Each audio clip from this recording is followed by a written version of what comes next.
distracted. We will find out when the guys come either later today, because we did an emergency call to them.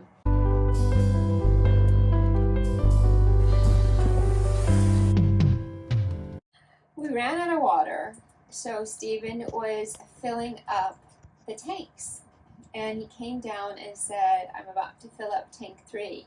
Watch it so we don't fill it too much because of the brackets that the guys put down to hold the batteries. And guess what? I got distracted. And I broke the boat. So I looked down and was confused a bit for a split second, and then realized when I saw all the floorboards bulging up that it was because the water tank that's underneath it filled up too high and it popped it up, and these brackets that they spent like 2 days putting in are now bent, warped, because this water tank has so much water in it that it's pushing it up. And the funny thing is, wasn't even full, or else it would have been, the water would have been going over the side of the boat. So we're draining the water, wasting water, draining the water out. We would have taken showers with the cold. The water is cold. I don't want to take a cold shower. Neither do I. And it's taken a while to get the water out. We've had the water running for about 10 minutes, and it keeps popping off because the water pump is working too hard. Yeah, there's too much back pressure, I believe, from the tank. So we keep having to turn it on and turn it off. At one point, maybe we can turn the water heater on and take some hot showers to alleviate this pressure and get this down. And we will find out when the guys come either later today, because we did an emergency call to them, if they can come over today, and so they have a better idea of what they need to start with tomorrow.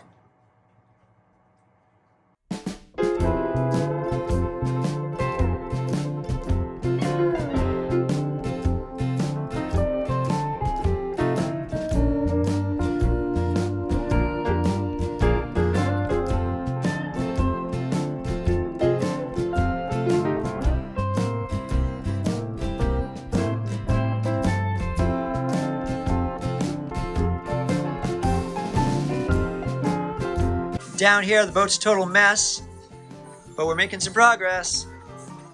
Excellent. We have a battery, not in, but it's here. Got a BMS. Got lots and lots of tools and wires and everything running all over the place. So if the amount of mess is any indication of progress, we're making it.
So when we charge these as well, we have to charge them all individually first time round because they don't ship them 100%. So we have to pull each one out of the combiner. So you got the combiner there, and when we finish, there's locking bars as well that they don't want vibration and things getting in there. So yeah, that's your combiner. This is just obviously a blank. Let me get this out of the way. So we reused your small panel battery frames. These are nice and sturdy. Not gonna disappear for you in any seas. And we tried to keep as tight in. It's a it's a hair maybe, but it just stays within that line there. We did lay the old cushion on there. We're like, yeah, it's about right.